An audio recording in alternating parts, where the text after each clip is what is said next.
সন্তানহীন দম্পতিৰ বাবে সুখবৰ যোৰহাটত মুকলি IVF আৰু ফাৰ্টিলিটি চেণ্টাৰ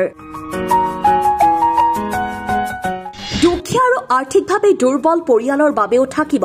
বিশেষ ৰেহাই ডিব্ৰুগড়ৰ পিছত যোৰহাটত উজনি অসমৰ দ্বিতীয়খন চহৰ য'ত মুকলি কৰা হ'ল এটা IVF আৰু ফাৰ্টিলিটি চেণ্টাৰ আৰু আমাক উৎসাহিত কৰাৰ কাৰণে আমাৰ দুয়োৰে এটা দীৰ্ঘদিনীয়া আমি দুয়ো বহুত পুৰণি বন্ধু আমি প্ৰায় 20 বছৰমানৰ আগৰ পৰা 15-20 বছৰৰ পৰা আমি একেলগে দুইজনে চিকিৎসা আৰম্ভ কৰিছিলোঁ আৰু দুইটাই তেতিয়া এটা সপোন আছিলে যে এনেকুৱা এটা বিষয়ৰ ইনফাৰ্টিলিটি চেণ্টাৰ এটা অকল IVF নহয় এটা ইনফাৰ্টিলিটি চেণ্টাৰ ইয়াত সকলো ধৰণৰ চিকিৎসা আমাৰ কৰা হ'ব সন্তানহীনতাৰ সকলো ধৰণৰ চিকিৎসা নতুন ধৰক পুৰুষ মহিলাৰ সকলো ধৰণৰ বিসংগতি সকলো ধৰণৰ প্ৰব্লেম আমি ইয়াত যিমান পাৰোঁ কম খৰচত আমি অন্তৰকৰণে যত্ন কৰিম যে আমাৰ যাতে সাকসেস হওঁ আৰু আশা IVF আৰু ফাৰ্টিলিটি চেণ্টাৰত আমি যিখিনি এতিয়া বৰ্তমান চলি থকা অতি উন্নতমানৰ